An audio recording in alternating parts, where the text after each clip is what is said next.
When we had independence, poverty is everywhere. Illiteracy is everywhere. This country was nothing at that time. We have only less than 50 university students when we had independence.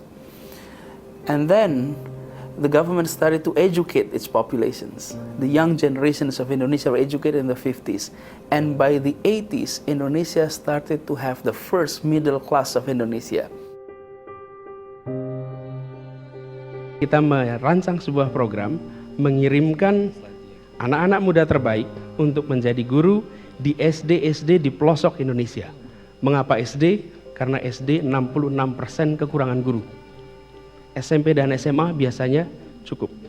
Dan SD-SD di pelosok-pelosok. Itu tujuan pertama. Tujuan kedua adalah kita ingin agar anak-anak Indonesia terbaik memiliki kesempatan untuk tinggal bersama rakyat di pelosok Indonesia yang tanpa listrik, tanpa sinyal telepon, belum tentu ada running water. Pengalaman ini berada di desa-desa itu akan menempel pada dirinya seumur hidup. Dua track. Track pertama mengisi kekurangan guru, track kedua mempersiapkan our future leaders.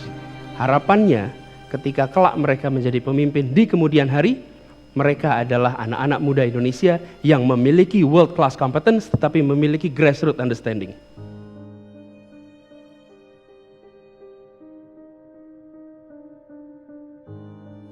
Ini cerita pribadi. Mungkin bagi orang lain nggak terlalu terasa penting. Tapi kalau buat saya ini mendasar. Jadi pada tanggal 17 Agustus kemarin, saya hadir di upacara peringatan 17 Agustus di Istana Merdeka. Waktu itu bukan saya diundang. Saya hadir mewakili ahli waris A.R. Baswedan, kakek saya. Lalu mengikutilah upacara itu. Dan bendera itu dinaikkan ke atas dengan Indonesia Raya dalam hitungan menit sampai di puncak. Pada saat proses itu terjadi, saya lalu membayangkan saya berdiri di sini mewakili kakek saya yang dia hibahkan seluruh hidupnya untuk perjuangan menaikkan bendera itu. Bendera yang naik ke atas sana itu lewat iuran darah, iuran tenaga, iuran nyawa jutaan orang Indonesia.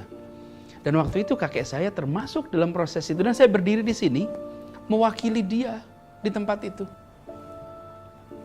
Muncul dalam benak saya tentang almarhum A.R. Baswedan. Pada saat itu saya harus memutuskan, ini adalah tawaran untuk masuk ke rute yang terjal. Haruskah saya, jika saya bertemu dengan kakek saya, mengatakan pada beliau, saya tidak mau ambil jalan ini, saya tidak mau ikut mengurusi. Kenapa? Karena saya takut dikritik, saya takut dicaci, karena wilayah politik hari ini beda dengan wilayah politik pada saat beliau terlibat. Haruskah saya bilang pada dia, saya nggak mau, saya takut dikritik. Di situ sebenarnya saya katakan, tidak, saya siap. Saya akan hadapi ini semua. Saya akan lewati rute ini. Dan saya akan bisa bilang, jika saya harus bertemu, saya akan bilang, saya ikut turun tangan seperti kakek saya dulu memilih untuk turun tangan.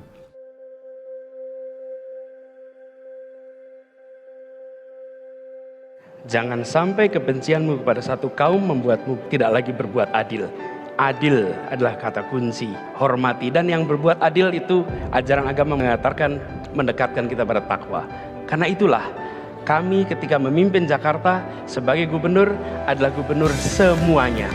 Apapun pilihannya kemarin tak penting, lintas agama, lintas etnis, lintas bahasa, semua memiliki hak yang sama, diperlakukan yang sama, dan mendapatkan kesempatan yang sama. Ini bukan tentang Anies dan Sandi, ini bukan tentang kita. Kami meneruskan tradisi perjuangan. Orang-orang tua kita ikut mendirikan republik ini. Karena itu kita ingin menjaga Jakarta ini, Indonesia ini. Untuk apa? Tetap terbangun persatuannya. Kebinekaannya sudah fakta. Setiap kali ada pilkada, ada pemilu, ada perbedaan. Kami akan lakukan itu sebagai bagian dari tanggung jawab moral. Bukan semata-mata karena tugas gubernur. Ini adalah tugas moral sebagai anak bangsa.